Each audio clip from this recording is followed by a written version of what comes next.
Southern Tennessee Regional Health System. Pulaski is here to help you be well. Our mission is to make our community healthier, and we're your community hospital.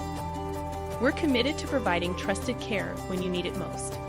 From wellness checks to emergencies, we're here for you and your family. Visit us today at southerntennessee.com or call 931-363-7531. When it comes to real estate, Haney Realty and Property Management is the team you can trust. Our extensive knowledge of the market and industry allows us to help our clients with any real estate need. We know how to get results. So whether you're looking to buy, sell, or rent, let us put our expertise to work for you. Call us today at 931-347-9150 or visit HaneyRealtyPam.com to learn more. Haney Realty and Property Management, your best friend in real estate. If you're looking for a new job, let M&M Staffing be your guide. With over 20 years of experience, we know how to connect great people with great opportunities. We work with over 80 companies, so we're sure to find the perfect job for you. Our team is dedicated to helping you succeed, and our high customer satisfaction rate proves it. Ready to get started? Visit us at mnmstaffing.net or give us a call today at 931-347-4255. For over 50 years, PES Energize has been proudly powering our community in Pulaski and Giles County, Tennessee. We're dedicated to providing safe, reliable, and innovative services. At PES Energize, we believe that serving you is a privilege. We're here for all your energy needs. Visit PESEnergize.com. The Natural Gas Department of Pulaski is here to help you save money. Natural gas is safe, efficient, and cost-effective. It's up to 50 to 60% less expensive than electricity for home heating. Plus, it's clean and efficient, so you can feel good about your choice. Call us today for service or visit our website to learn more. Make the switch to natural gas and start saving today. When it comes to insurance, Winterburn & Associates Insurance is the team you can trust. We offer coverage for your home, auto, business, and more. We work hard to find the best policy for you at the best price. Our personalized service means we take the time to understand your needs and make sure you understand your options. We want you to feel confident and secure with your insurance policy. Let us make insurance simple for you. Get a quote today at winterburinsurance.com or call us at 931-363-8638. Southern Tennessee Regional Health System. Pulaski is here to help you be well. Our mission is to make our community healthier, and we're your community hospital. We're committed to providing trusted care when you need it most. From wellness checks to emergencies, we're here for you and your family. Visit us today at southerntennessee.com or call 931-363-7531. When it comes to real estate, Haney Realty and Property Management is the team you can trust. Our extensive knowledge of the market and industry allows us to help our clients with any real estate need. We know how to get results. So whether you're looking to buy, sell, or rent, let us put our expertise to work for you. Call us today at 931-347-9150 or visit HaneyRealtyPam.com to learn more. Haney Realty and Property Management, your best friend in real estate. If you're looking for a new job, let M&M Staffing be your guide. With over 20 years of experience, we know how to connect great people with great opportunities. We work with over 80 companies, so we're sure to find the perfect job for you. Our team is dedicated to helping you succeed, and our high customer satisfaction rate proves it. Ready to get started? Visit us at mnmstaffing.net or give us a call today at 931-347-4255. For over 50 years, PES Energize has been proudly powering our community in Pulaski and Giles County, Tennessee. We're dedicated to providing safe, reliable, and innovative services. At PES Energize, we believe that serving you is a privilege. We're here for all your energy needs. Visit PESEnergize.com. The Natural Gas Department of Pulaski is here to help you save money. Natural gas is safe, efficient, and cost-effective. It's up to 50 to 60% less expensive than electricity for home heating. Plus, it's clean and efficient, so you can feel good about your choice. Call us today for service or visit our website to learn more. Make the switch to natural gas and start saving today.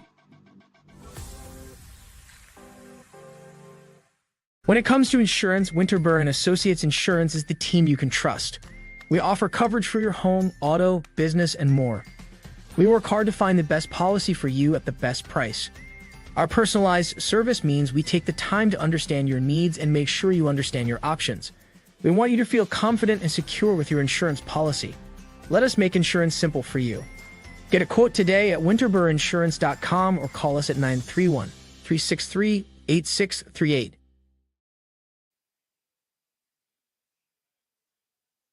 Southern Tennessee Regional Health System. Pulaski is here to help you be well. Our mission is to make our community healthier, and we're your community hospital. We're committed to providing trusted care when you need it most.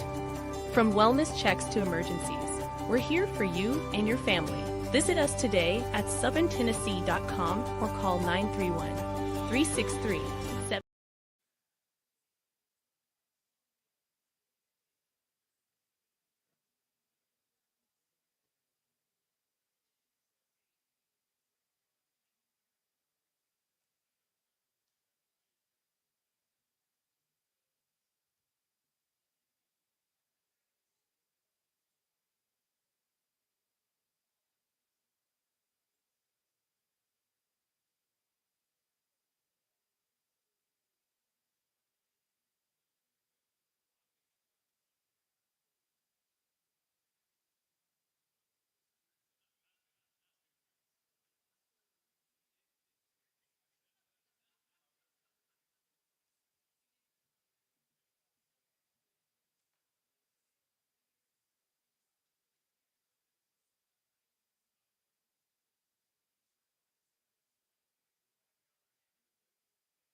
you're connected, make sure you hit present.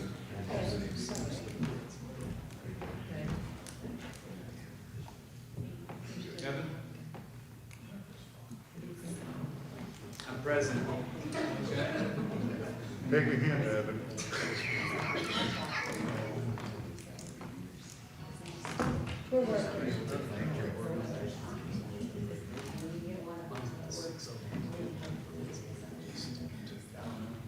This keeps going to the X. Is the device not working? It keeps going to the X. It says unable to connect to your organization's page. So that this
she made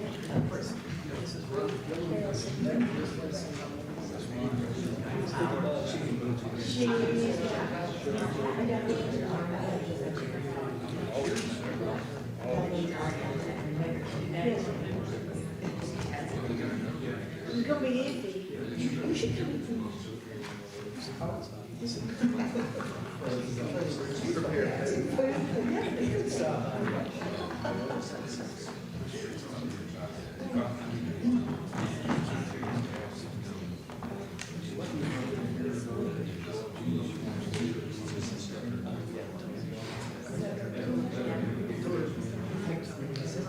Yes, we got some.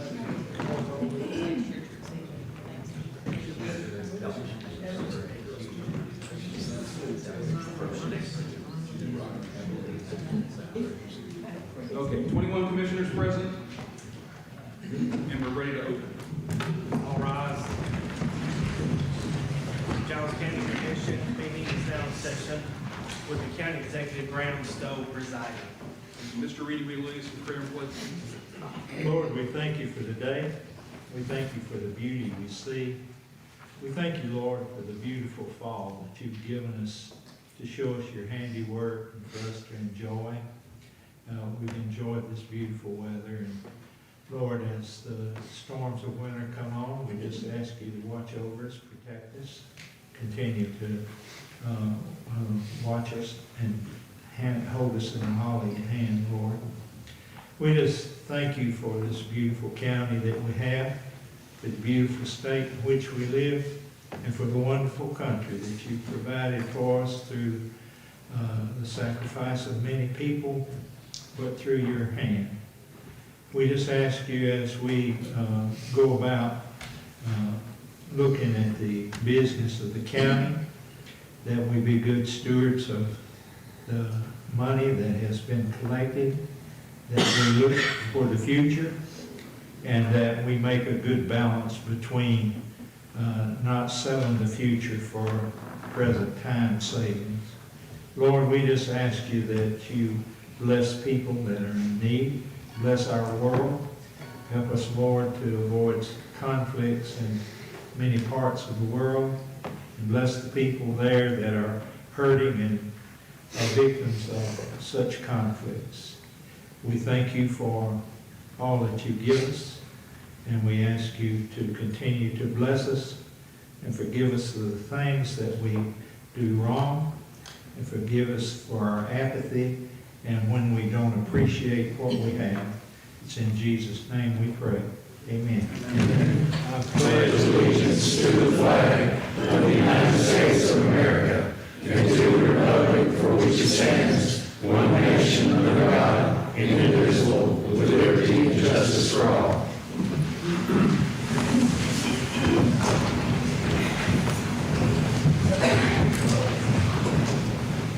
Okay, it's good to be back in the meeting where we've got all 21 of us here together. I'd like to entertain a motion to approve the agenda as we publicized. Okay, Ms. Goolsby and Mr. Hopkins, any changes to the agenda? All in favor, please say aye. Aye. Any opposed? Motion carries. Okay, next we have two sets of minutes to approve. I'll entertain a motion to approve the minutes of our 21 October meeting. Okay, Mr. Savage and Mr. Hopkins, are there any corrections to those minutes? Okay, seeing none, those minutes are approved by unanimous consent. Next, I'll entertain a motion to approve the minutes of our call meeting for 12 November where we elected the sheriff. Mr. Reedy makes a motion and a second from Mr. Reisner. Any corrections to those minutes? Okay, those minutes are also approved by unanimous consent. Thank you. Now I'd like to thank Representative Clay Daughters for being here and joining us this morning, and the podium is yours, sir. Thank you and good morning, everyone. It's a great pleasure to be back in front of you today, and as always, I want to say thank you for your work in public service for this great community in which we all have the great honor and pleasure of living in. I know that it is a very difficult and demanding job that you have serving on the county commission, and so I want to say thank you to that. I hope to have been with you earlier this year, maybe back in end of May or in May or in June. We finished session at the end of April and was hoping to be with you at that time and kind of go over some of the things that were going to be coming down the pipe, that would affect counties, but all that has since passed. It just didn't work out schedule-wise for me to have that chance to be with you, but a lot of the things that the state has done this last legislative year has already come to fruition or is in the works, and so a lot of the programs and fundings you are most likely already aware of. But nevertheless, I just wanted to let you know some of the things that we've done this year and things that we look to do possibly in the next legislative session. It will begin in January, the second Tuesday in January this year. The 114th General Assembly will begin. The last 2 years I've had the great honor of serving on as the chairman of the Criminal Justice Subcommittee, done that now for two full sessions, so 4 years in that role. And then I also served this last year on the House Local Government Committee.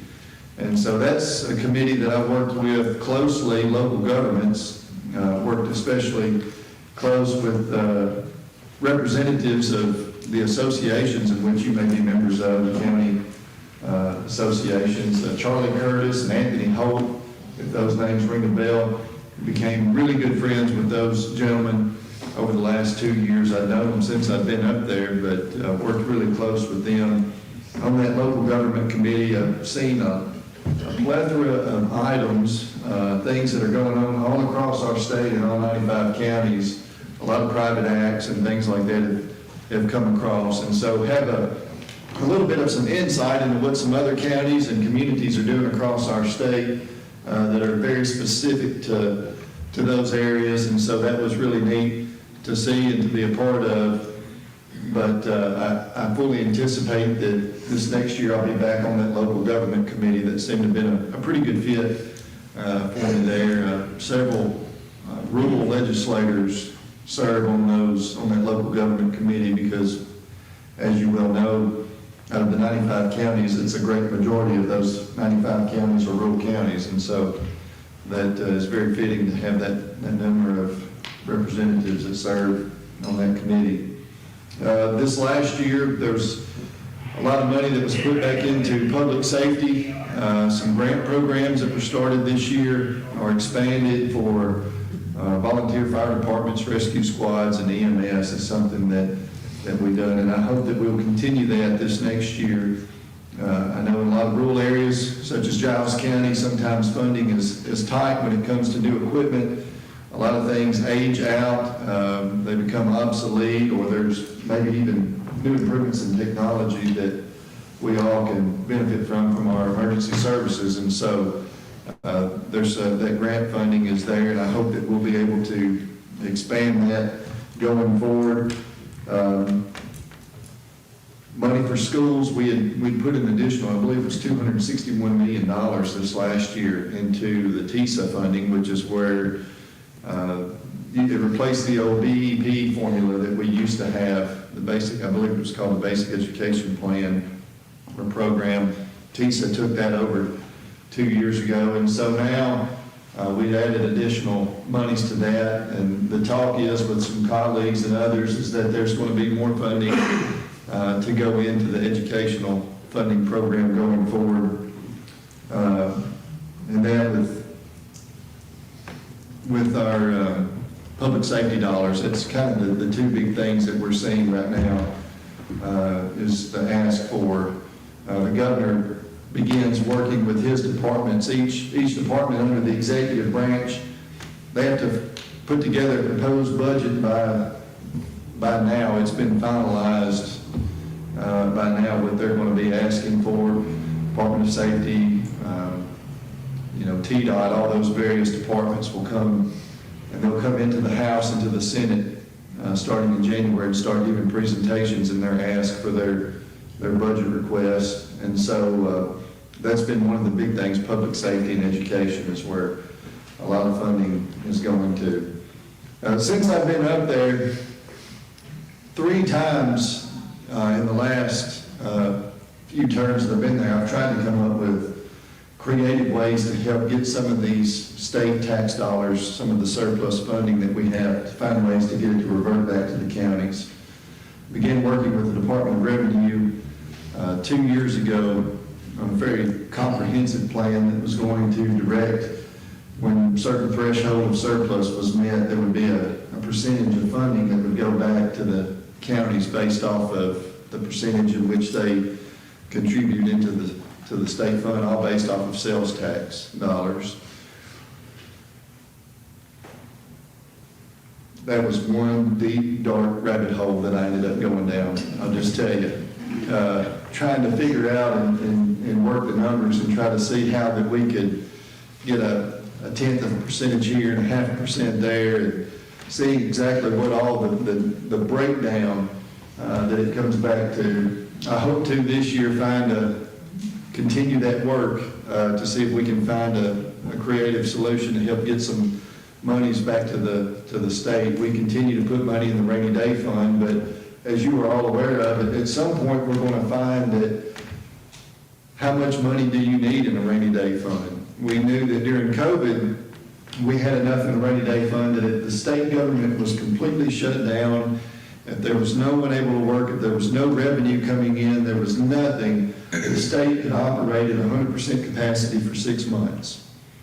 Fortunately, what we saw during COVID is that while folks may not have been at work and they were at home, they were continuing to spend money locally, and so sales tax revenues locally exceeded the expectation or the projections that were shared with us when we left session that year. And so that was a very good thing that we saw.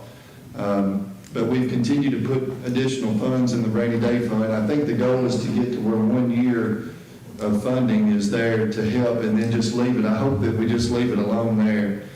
We've had some changes. Obviously, this was an election year. And so there are members of the House and the Senate that no longer will be back retiring, or they were defeated in their re-election bids. But there will be some new faces, and on those was the chair of our Finance Committee in the House, a lady from Chattanooga, who always pushed to build that rainy day fund. She will not be back this next year, and so we'll have a new chairman, and hopefully they'll stop it when it gets to that 1 year mark of revenue, and then we can start funneling some of that money back to the counties, because that's where we need it most, I think, in my personal opinion.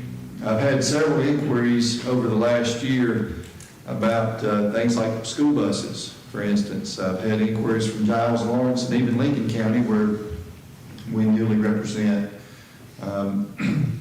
Looking at changing the law on how the buses are phased out, I think it's at 200,000 miles they have to be replaced or something like that. But there's, again, advancements in technology. Motors are made better than they were 20 and 30 years ago, and so you can get a lot more life out of a school bus, which saves counties money. And so we're going to be exploring that this year to see if we can make some changes to that. Make it permissive, of course, if a county or city school district decides that they do not want to go with that. If they want to replace them, they can be their prerogative, but give them an opportunity for some longevity if they've got some buses that can help maintain that. And that's basically all I have. I mean, if you have any questions, I'd be glad to go deeper into anything that you might have, any suggestions that you might have, or, yes, sir.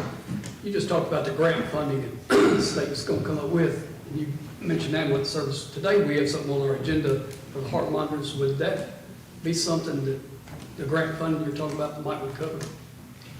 That's, I don't know exactly what, the ins and outs are. I would think that might be something that would be covered under that funding.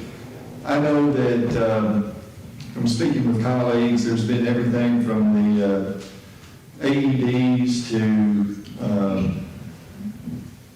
you name it, equipment that goes inside the trucks themselves, the ambulance, the truck. So, that might be something that would be covered under that.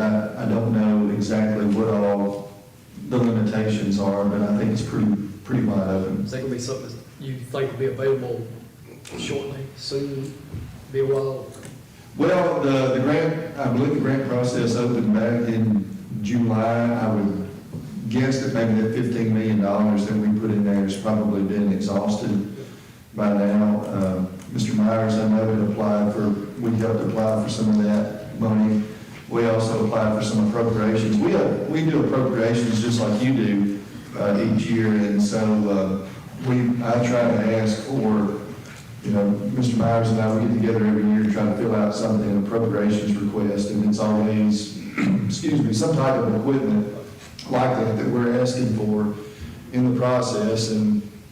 But with this grant funding, hopefully we can expand it and do it again next year and bring it back, because I do know that there have been several that have received, several communities to receive these monies.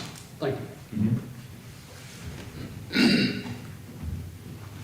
So, just to expand on that, we've asked for monies for our ambulance department. Do we know if we're going to receive them? We've been denied, we've been approved, we're in the process.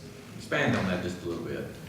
Mr. Myers may have that answer. I don't know. Once the application is, you don't apply through the legislature. It goes through Commerce and Insurance, maybe. Mr. Myers would have that.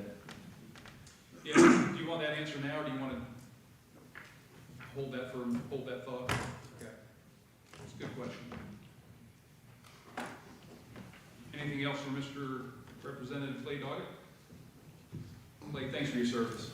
Hey, thank you all as well. Thank you for the opportunity to be with you. I hope this next year, Lord willing, I can get back before July, before you finalize your budget. I know you were working very diligently on your budget back in May and June this last year and had some lengthy meetings. So hopefully I can be back with you before then. And as always, if you have suggestions or ideas or questions, please do not hesitate to reach out to our office. If you see something that you think would be beneficial to the county, please let me know, let Senator Hensley know. We'll be more than glad to try to facilitate that and help with that. And, you know, my legislative assistant that I have is a local, and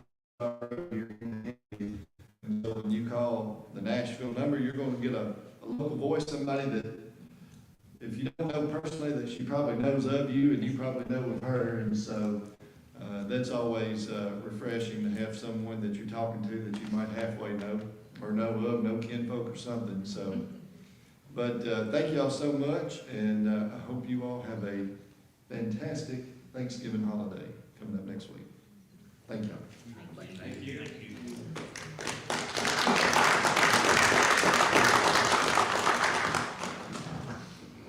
Okay, next on the agenda is an update from our Economic Director, Mr. Philip Reese. Good morning. So the last unemployment numbers I had, it ticked back up in September to 3.8. I think I reported to you as 3.6 in August. The last time I was here, that actually got revised down to 3.5. September came in at 3.8. So again, to remind you, the numbers behind that math, that represents around 560 to 565 people or so that are unemployed and looking for work, given the size of our workforce. And I think I shared with you before, you know, if you look in the January to June period this year, when unemployment was consistently running at or below 3%, that number of people that were either unemployed, and looking for work was around 400 or so. So that represents about 160 additional people in these labor force numbers. And that lines up pretty consistently with what I have reported to you that I've been hearing, particularly from some of the automotive industries here, that business is a little slow, and some of them are seeing, you know, the need to reduce their staff a little. And so I've not heard any sense that that's changing just yet. And so I would anticipate that these unemployment numbers would stay, on a relative basis, elevated. I mean, I think if, you know, we've all been around long enough that 3.8% unemployment doesn't sound too bad in the context of, you know, what we've seen over the last, you know, 10 or 20 years, but still running higher than it had been for a while now. We had 3 RFIs that came through from the state this year. That's really slowed down a little bit with the holidays. 2 of those were looking for a building that, again, if we had gotten the grant to build the spec building, that there were buildings that would have allowed us to quote on these 2. One of them was an RFI that needed a pretty significant power requirement, and we would not have been able to meet that in the time frame that they needed. I know PES is going through its budgeting process now and looking at maybe some capital that they might want to spend over the coming years to increase the amount of power that we have available at the South Industrial Park. Those projects take a while. It's not only going to require development on their part, but also will require some development capital dollars from TVA as well on the transmission line coming in. And so these folks were needing a pretty significant ramp up to power just in the next couple of years or so. So it wasn't, you know, we were not able to bid on that. Site development grant, we have finalized the grading plan on that now. The good news is that based on the grading plan that Barge Design has come up with, we don't anticipate having to bring any dirt on to the site. And so when we were thinking about this project initially, we anticipated having to bring a fair amount of dirt because they're going to be filling in kind of around the pad. But because of the topography of that lot and some movement that they were able to do around dirt from other places on that lot, we're not going to have to net bring any dirt in. And so we anticipate, we won't know until we get this packaged up and ready to submit out for bids. But we anticipate there's a good chance that this project, as currently designed, could come in a good bit less than what we thought it was going to. And if it does, one of the things that we would look at doing, because you'll remember, we got $1 million from the state, and then so the grant, the matching on that was around $150,000 if we had $1 million project. One of the things that we would look at doing if this project comes in significantly below the $1 million is look at maybe doing some additional stuff that could fit in the scope of that from the state's perspective, that could get us a jump on the next round, which would be to go back and try to get some grant money to finally build a spec building. So we may look at doing some things like building a parking lot, because we have kind of a concept laid out around how a 200,000 square foot building would fit on that. We know where the parking spaces would go, where the driveways coming in and out would be, probably where you would need to run, utility and water to the building. And so there's some things we could come back and look at doing so that we take full use of the $1 million that we've been granted from the state. I mentioned to you last time I was here that we were commissioning a housing study, a group called Next Move Group. We had that kickoff back a couple of weeks ago, 2 or 3 weeks ago now, and we should have that housing study completed either late this year or very, very early in January. I'll give you a quick update on pilot. I had mentioned the pilot travel centers that we're looking at wanting to purchase some land from the Sutton Estate out at exit 14. I had a discussion with them again this past week. Originally they were saying that assuming they could get the land acquired late this year, early next year, that they were looking at having that start up in the early part of 2026, like first quarter 2026. The gentleman that I spoke with there did tell me that the construction group is telling them that if they, depending on when they can get that land purchased, there's a chance they may want to move and get that done even sooner than that. I mean, we're running up against the time frame now where Q1 26 is not that far out, so I don't know how much earlier they can do. But one of the things that will cause us, and Mr. Stowe and I have spoken about this, is to go back and really start digging in and relook at what it's going to take to get the waste treatment out there, right? Because that was kind of a bill that they will come a few years ago. Now it seems people are wanting to start coming, and so we've got to really go back and look at that. I think my understanding is the permit is still in place on that. But, it's been a number of years since the design on that was done, so I think one of the things that, we'll want to relook at is whether or not that's the best design now, or there are less expensive alternatives, because I think it's going to be an expensive enough project that, you're going to need people to come pretty quickly and fill it up out there. So anyway, still a lot of details to work on that, but the good news is they are moving full speed ahead. And they're in touch with the attorney on the estate so that they can figure out what they're going to need to do to get the land that they need out there at exit 14. Thank you.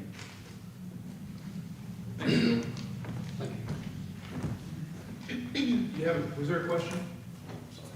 Just whether pilot's timeline is dependent on how fast we can get wastewater. Oh. Yeah, I think they would look at options. I mean, I don't know that it's ideal for them, but one of the things that I know they're at least looking at is what would it take for them to build their own system. But I think the number I shared with you is they're estimating about 10,000 gallons per day of discharge. The system we originally had designed was a 50,000 gallon per day discharge. And so there's no way to know what else would fill that exit up after pilot comes, but even though that might be ideal for them to put in their own system or an option for them to move more quickly, the downside for us is that's less volume that we have if we ultimately need to build a system out there to kind of spread the revenue over. And so I think our preference would be to figure out how to work with them and meet their needs, but I do think an option that they would be looking at is if they had to do it themselves. Thank you. Any other questions? Yes, one more. Sorry. One more. Approximately how many acres would pilot need? They were looking at about 12 acres. Yeah, 12 to 14 acres, but I think they thought we could get away with 12, and it was 600 frontage feet on 64, and they're wanting land on the north side of 64. If you go out there, it's the same side that Bank of Frank Ewan is on, so it'd be just past that. And I think if I did my math correctly at the time, if it was 600 feet of frontage, they would need about 870 feet depth there. All right, thank you. Any others? Thanks, Phil. Okay, now we're moving into public comment, but I promised Barbara Nicholson that she could have the podium first. So, Barbara? Good morning.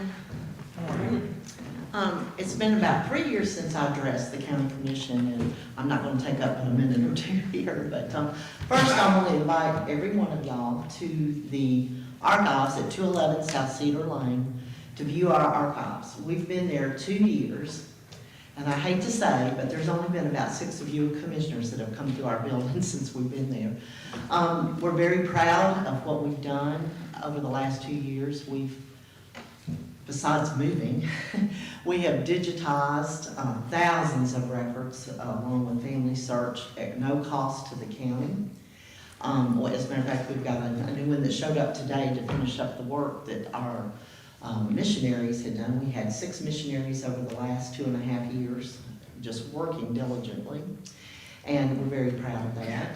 I want you to know the public is delighted that they do not have to climb up to the 3rd floor of this courthouse to do research or to find a record.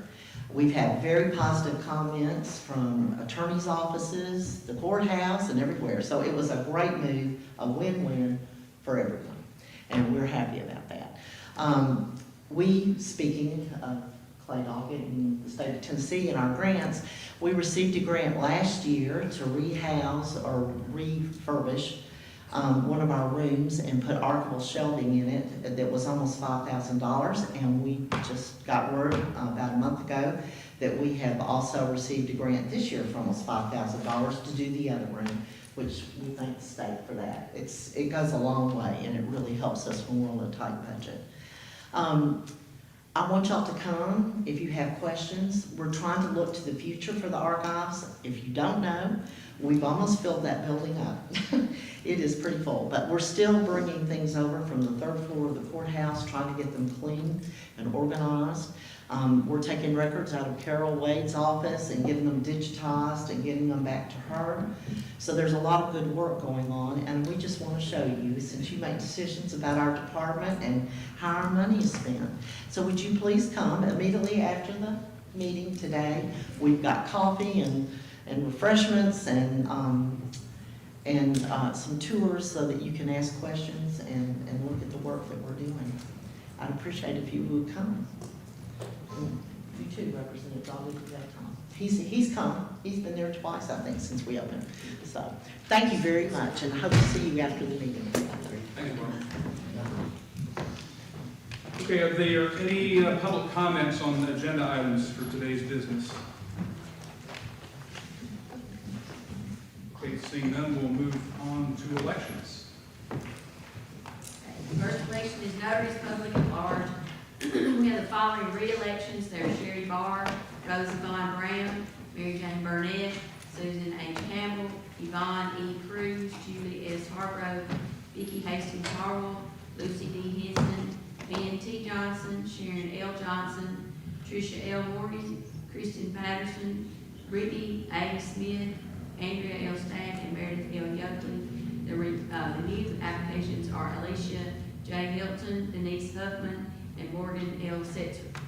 Okay, floor is open for a motion. Mr. Wilbur? Motion to approve. And a second from Mr. Bador. Comments or questions on these appointments? Okay, we'll set up.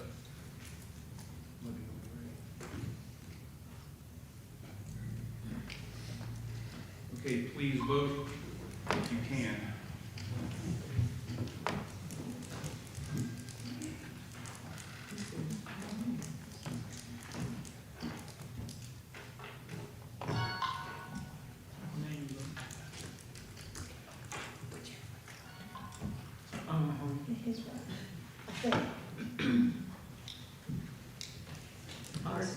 Not working? Check it out.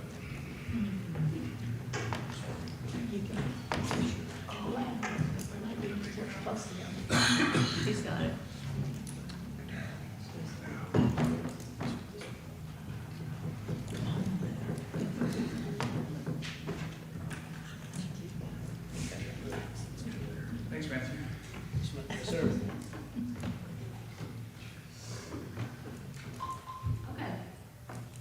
20 ayes and 1 abstain. And the motion carries.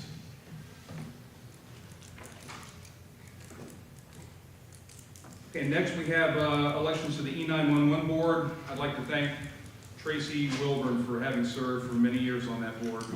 In his place, I'm appointing Ryan Deland. He's mayor of Elkton, and his term would expire November 28. Mr. Wilburn? Motion to approve. And second by Dr. Lathrop. Comments or questions? Yes, ma'am. Just for knowledge, does that get advertised? Do people get a chance to say they want to do it, or how do we? No, it doesn't get advertised. People let me know if they're willing to serve quite often. In this case, with Tracy kind of being one of the county mayors, I went to one of the other mayors that was willing to do it. I just was wondering. And if, it's based on representation. If we got a sheriff appointee, if Joe Purvis stepped down, I'd be looking for another sheriff representative. That's kind of the way it works. Okay. Yeah. You ready for a vote? Any other comments or questions? Okay, please vote.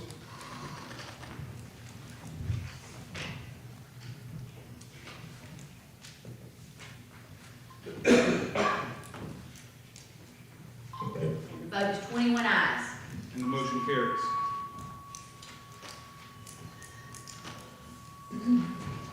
Okay, next on the agenda, we have 3 reports listed. I'd like to entertain a motion to combine these and consider together.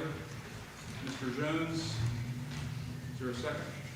Mr. Wilbur, any questions about combining these? Yes, Ms. Jones? No, sorry. Okay.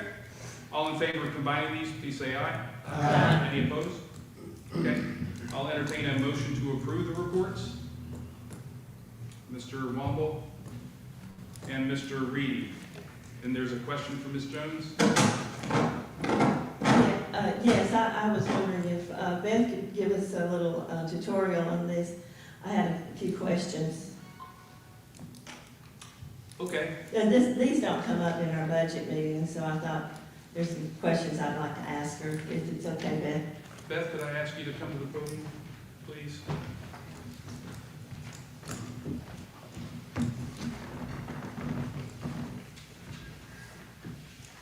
Hi, Beth, thank you. I was wondering, under the commission line, I see, different, some of the items under commission is 10%. Could you explain the items under that? Where does it go? What's it for, just in general? The commission is the trustees commission. It's what the trustees office charges each fund. Okay. And I just noticed there was some, like, maybe 10%, which I assume is earmarked for different things. Yes, it's all part of the trustees commission, and then what those funds are, the commission is charged based upon certain revenues that come through. Okay. And then through excess fees are then returned back to the general fund as a revenue. But these are standard commissions that are statewide, that are charged by each fund. Each trustee charges to each fund. So that's something that the trustee's office specifically does. So for these specific questions as far as how that's generated, that'd be a good question for our trustee. And then under, across the line here, debt service, capital projects and debt service, do you have, and I understand under education capital too, we've got, I understand that money's going forward, but we've got $193,000 for debt service. Can you tell me what that's for? That's under 11/7/24, November. Okay, the disbursements, that would have been the interest for the school bond. School bond, okay. And capital projects, $115,947.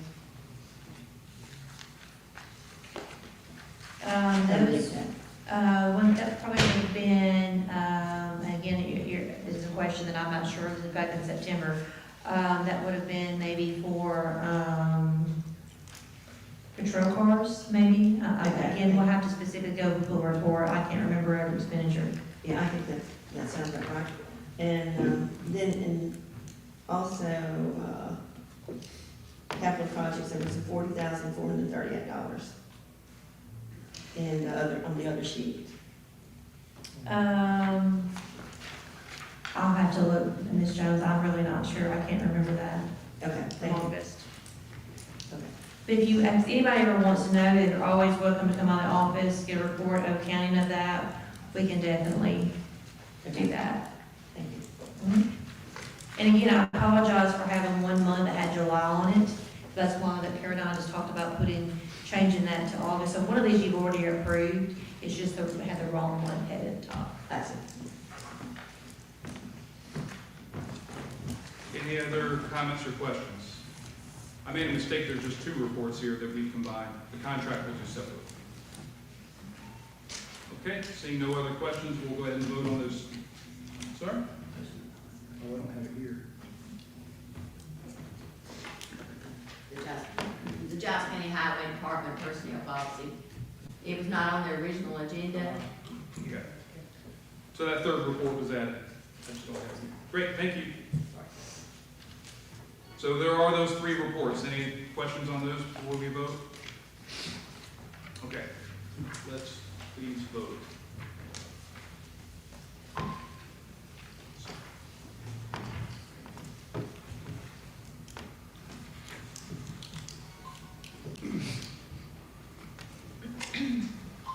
The vote is 21 ayes. Motion carries. And next we have 1 contract issuance of state electrical and or building permits. That's something that Carol manages out of her office. I'll entertain a motion for approval. Ms. Jones? A second by Mr. Wilburn. Any comments or questions on that? Mr. Wong? Just a little background on this. Yeah, could you? I need you for that. Our office issues the building permits for a residential building for the county. And you're now going to be the location for local electrical permits also? I'm sorry? You're now going to be the location to pull a local electrical permit? The electrical, they apply online. Okay. We have always, when we started out doing the building permits. If y'all wanted me to do electrical permits, we could. Previously they did them through, Tallman's and Hooters. And just in the last couple of months, they have gone strictly to online request. Okay. I'm aware of that. I just reading this thought that you were going to be maybe a physical location now, but it's still all going to be online. We've been doing building permits. We did building permits.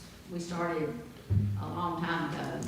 And it's gone to now, we submit them electronically, where before we would mail the documents in. But now it's all submitted electronically. And then they pay us $15 for each one we do. Yeah. Yes, Mr. Wilburn? I'm still not understanding about the electrical permits. Are you gonna get it where we can, like we used to go to Hooters and Tallman's and buy electrical permit? Are you gonna be able to do that, or it's just gonna be online and you can get the extra $5 like they used to? I can submit the extra document, it's just, I didn't because I hadn't done it before. We can do that too, it's just an extra document I have to find out about. It's really not that much to it that on our side, you know, when we go buy one, but you get an extra $5 for doing the process. Maybe more now. I hadn't pulled one in a long time. David may know. Yeah, the fee is just $5. Okay. That's what the contract is for, I believe. Thank you. Any other questions? Okay, so a yes vote is to approve the contract as sent. So it still has to be online.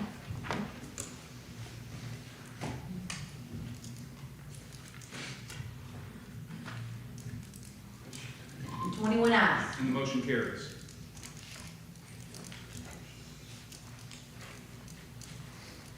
And the next on the agenda is resolutions. The first is amendment. It's number 2024-67, authorizing the amendment of the 24-25 budget County General Fund 101 and Debt Service Fund 151. Okay, the floor is open for a motion.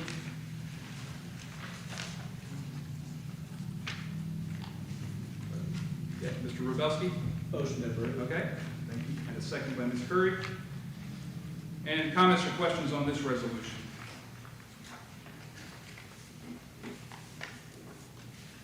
Okay, seeing none, we'll prep for the vote.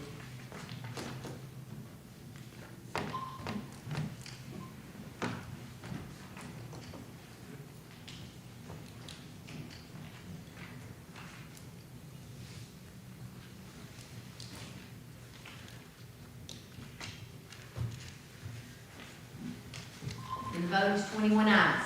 Motion carries.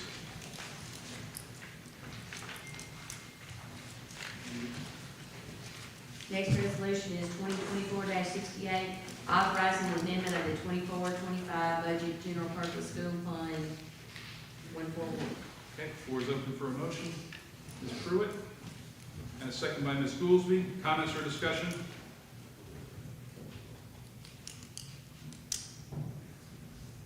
Okay, we'll prep for the vote.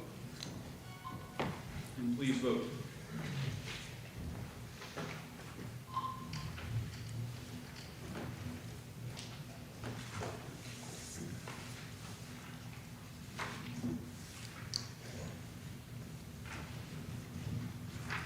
And it's 21 ayes. And the motion carries. Okay, Resolution 2024-69 is a commitment to recapitalize the EMS cardiac monitors. This purchase has received several months of review through the Financial Management Committee, then to the Budget Committee, and then through the Emergency Services Committee, and back to the Budget Committee before coming here today. And there's been a lot of great discussion. I understand that. There's differences of opinion as to whether this purchase needs to be executed now versus later, and that's a reasonable thing to debate. I need to say, however, that it's not reasonable for this to be a contentious debate because the ultimate goal is not controversial.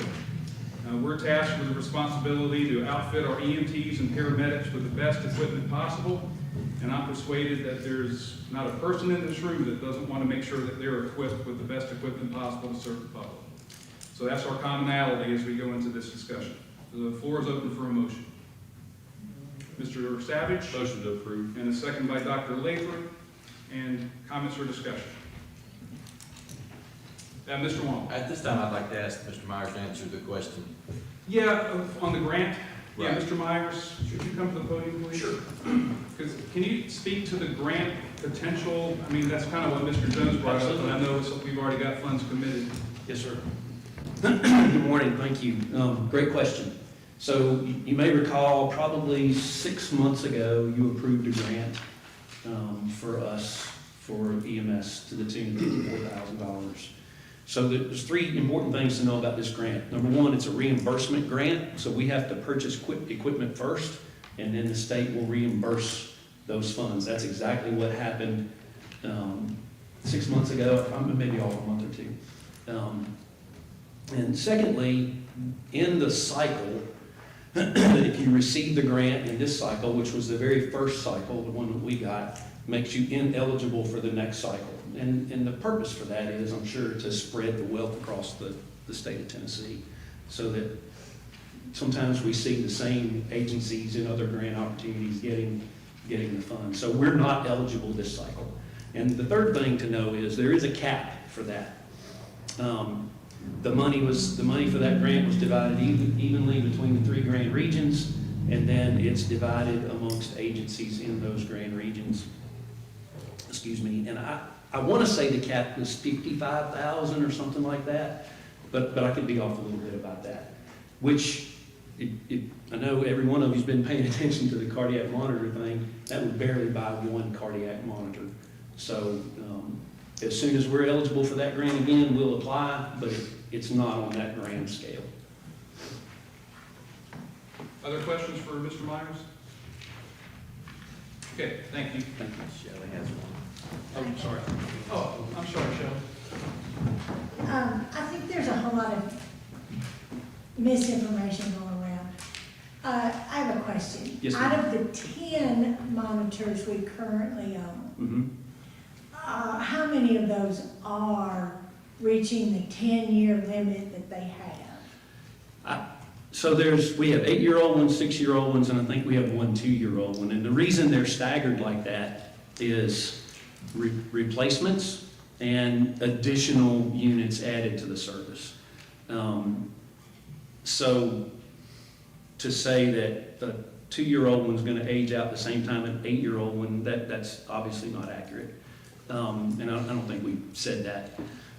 Excuse me. But the purpose of replacing all of them is so they're all on the same schedule. It's a 10-year, like you were saying, a 10-year lifespan. Over the 10 years, you're looking at about $50,000 per year. And the other additional part of this is that we're locking in a 10-year service plan price. So year 10 is going to cost the same as the first year, that's tens of thousands of dollars we'll save over the But lifespan. actually, none of them have reached the 10-year. Well, this is a piece of equipment you don't want to fail Well, I and get to that. age out. So that's why we're bringing it to you now, is to replace them, take that off the table. We're good for 10 years and maybe more. No, it's not something that we're going to wait till we start having catastrophic failures. And I don't think anybody wants to have that happen. So if it doesn't pass today, you'll hear about it again after the first 2 years. Ms. Jones? How many of these can be upgraded to give them longer life? So that's a difficult question to answer. We haven't been able to get a real good answer on that. I want to give you the history of this. We're going back 6, maybe 7 or 8 months now in the research for this, and we've been, while you can upgrade, even the upgrade with the Zolls doesn't match the new technology from Physio Control. And so I was sharing a discussion or answering some questions for a commissioner the other day about the difference. And somebody, and I don't know, it may have been in here or one of the committee meetings, had made the comment of, really we're talking about comparing AT&T and Verizon. But after I explained the difference in what is available between these two manufacturers, that commissioner said, you're using the wrong analogy. The correct analogy would be maybe an iPhone versus a flip phone. And that's the biggest difference. That level of technology. These new monitors will in essence put an emergency room physician or a cardiologist on the scene through live stream with a patient, with our medics, and put them in your living room while we're working with the patient. The current monitors cannot be upgraded to that level of technology. Vanderbilt Emergency Services, which monitors do they use? I understand it's Zoe.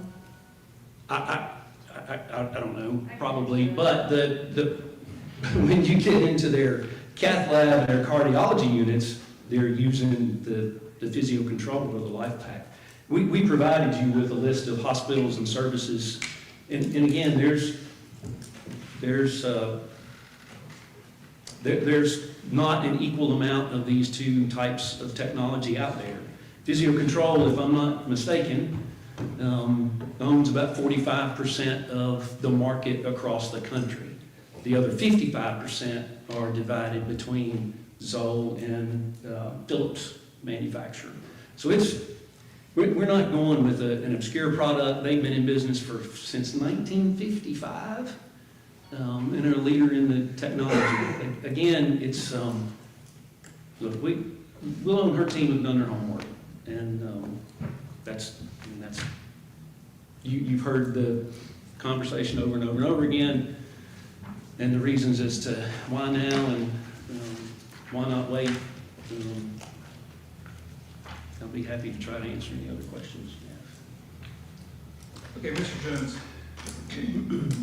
Yeah, it's not my job to tell you which brand. I don't. It's just my job is to see if we actually need them now or not. Sure. But if these that we're using now, if they are at if they are pretty much as described as trash, why would we put them out there for sale for somebody else if they're so life-threatening? First of all, I don't think you've heard us say that they're trash, okay? But there is an economy of scale of making a change now versus next year. Number one, we know that after the first of the year, the cost, just the initial cost, is going to be driven up by $40,000 to $50,000. That doesn't entail whether or not there'll be a difference in the annual maintenance cost or not. Okay? Secondly, the sooner we put these that we have on the market, the more value that they're worth. So if we put them on Gov, we have to put them on Gov deals to sell them. If you put them on there today, it just stands to reason they're going to be worth a few more dollars than if you put them on there a year from now. But why would somebody buy them if they're not that's not what people are using? Well, it may be that there's a fire department out there that's wanting to get into first responder efforts. It may be, I'm not going to try to predict who might buy them.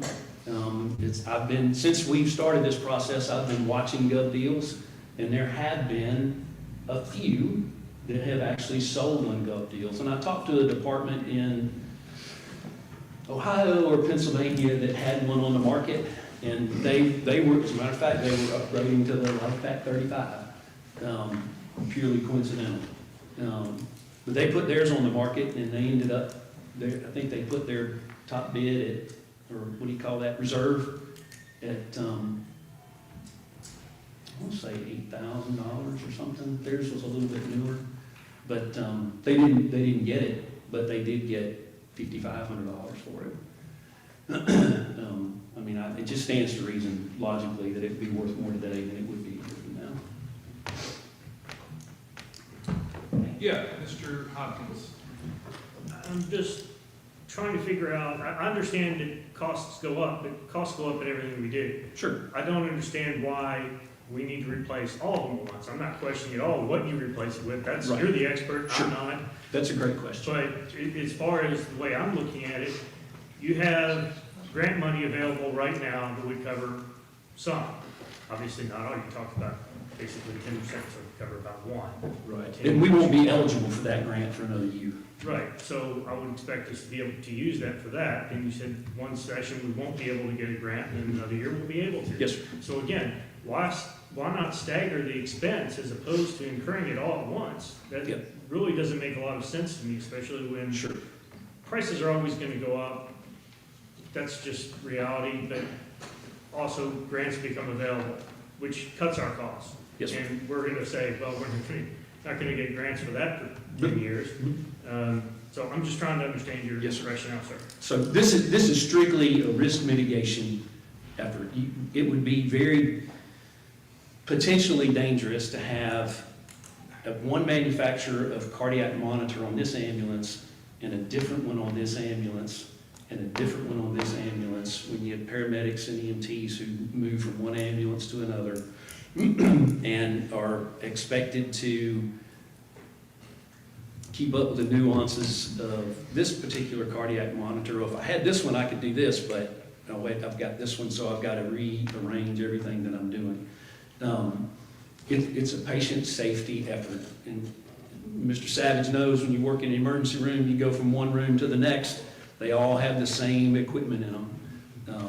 It's strictly that. It's a patient safety matter. Sorry, just for me, I sit there in a different environment, IT, but I go from a Dell to an HP to any other type of computer to a Lenovo. I'm expected to know them all. It's not really a big deal. It's something that I understand. The basics are the same. Sure, the nuances, as you said, are very different. Yeah. Same concept. I don't. You working from computer to computer though have time to, oh yeah, this one works this way or this one works that way. When you're dealing with a patient who's having a confirmed heart attack, that's not something that you want to force a paramedic to deal with is, oh wait a minute, I got to call time out here and remember it's been a month since I've worked with this machine on how to operate that machine. We're talking about muscle memory.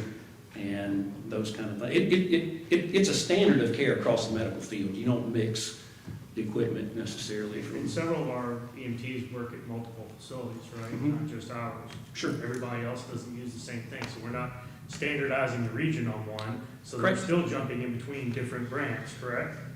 So that's not changing, it's only gonna be standard in our Yep. county, so it's gonna be different when they're working at other places, so they are using different ones on a They can regular be. basis. Okay, thank you. They can be.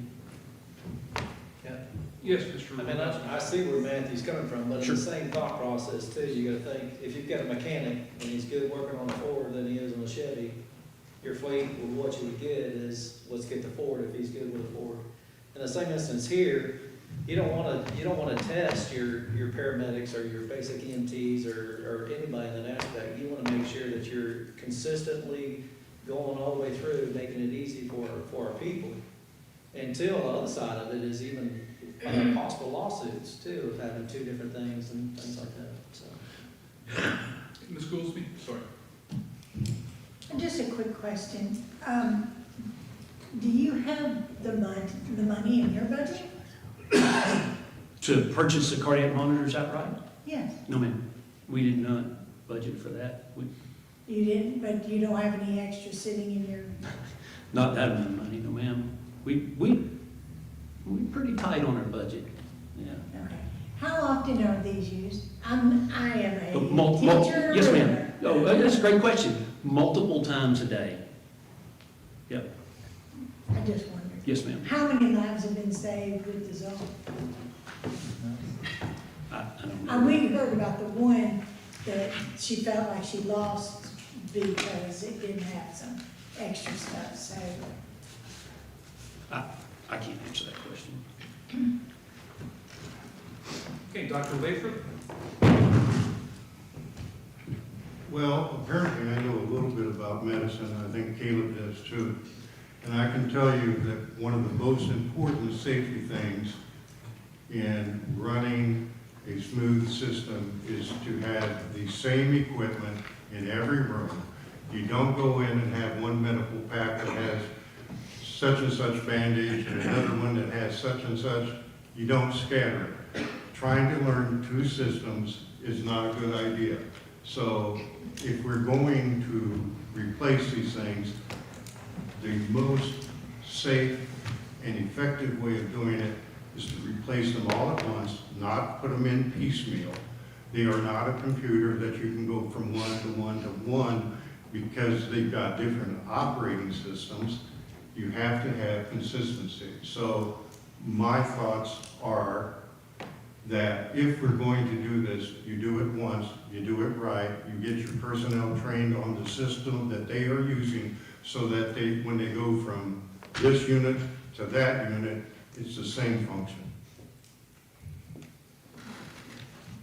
But Okay, we I have, don't have anybody else in the queue. Okay, Mr. Jones? but we have that now, right? We have We what have now? the same equipment in every ambulance now, right? We do. Okay. Thank you. Was that Ms. Guthrie? I- Okay. Can you hear me? Okay. As one that had a heart attack relatively, like 2 years ago almost, and I received very good service from y'all. However, I can definitely, I didn't even think about this before, but I can definitely see that having, had it been a severe heart attack, having a monitor that goes right into the doctor, that would be very, very advantageous for the patient. And apparently, a heart attack, if you have a heart attack in Giles County, you go straight to Columbia. That's not, you know, that's, I mean, from my direction, I live north of town. But, so again, that would be time saving, for the cardiologist. Sure. And to expand on that, I'm glad you're doing well, by the way. You know, one of the things that's measured when someone's having a confirmed heart attack is what they call door to cath lab time. And getting that information to the ER doc or to a cardiologist with the live stream or as quickly as possible reduces that amount of time that patient gets from the scene to the hospital to into the cath lab. Definitely see that. Yes, ma'am. Thank you. Mr. Reedy? Yes. You know, we think about taking risks with things. You know, if we want to put a piece of used equipment on our truck, we'll say, well, if it stops going down the road, you know, we'll tow it in and try something different. But in the life-saving business, which is what our EMS group is in, it is a world of zero mistakes if you're going to save a life. Zero mistakes.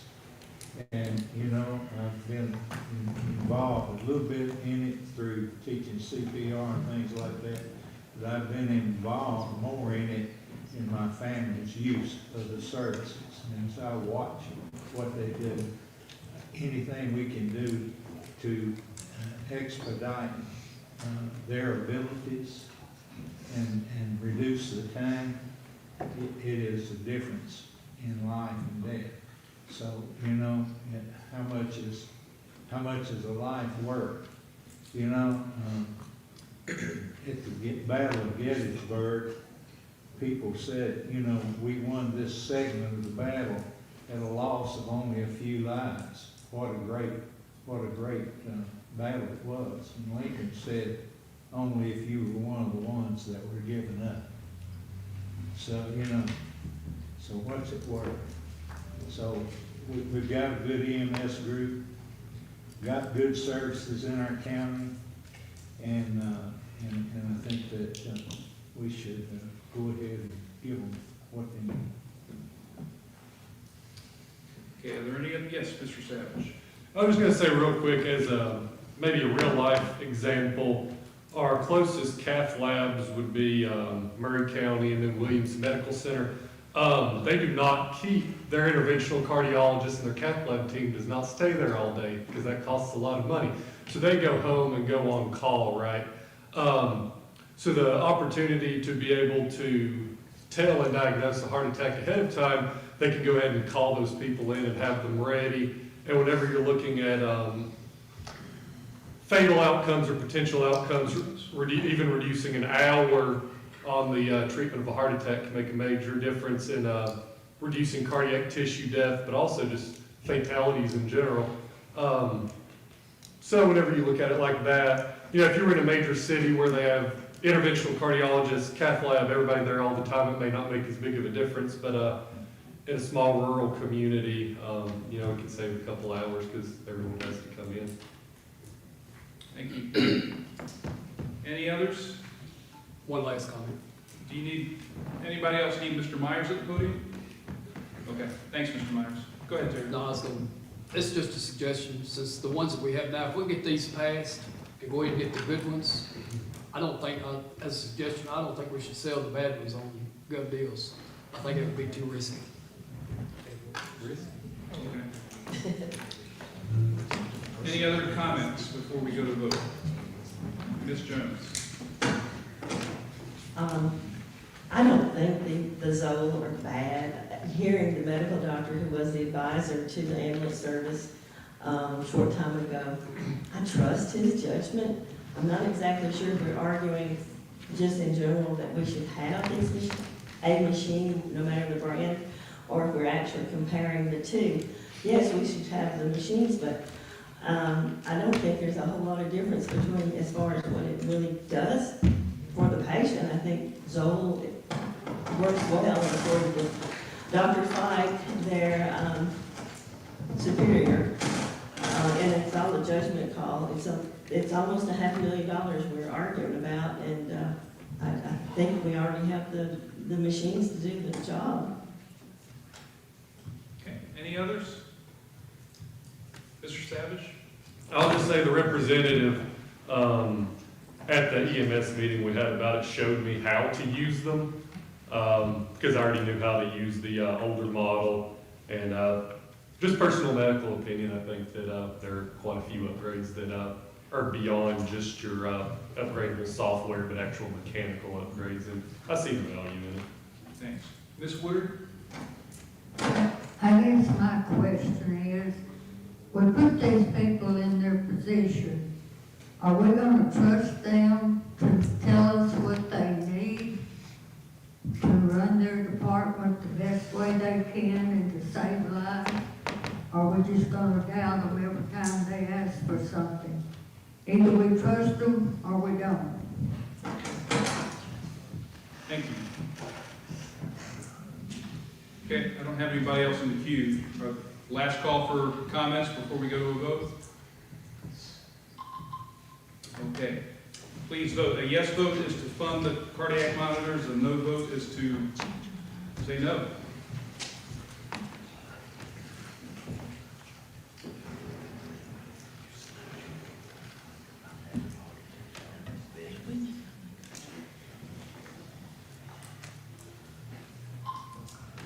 Fourteen ayes and 7 noes.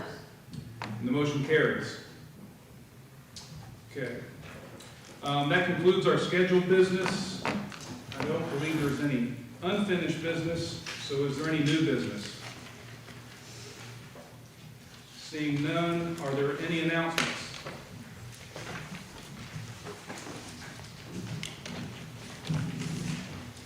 Yeah. Okay, don't forget, the one announcement is what Ms. Barber reminded us of. We're all invited to go to the archives after this meeting. And this is our last full commission meeting of the year.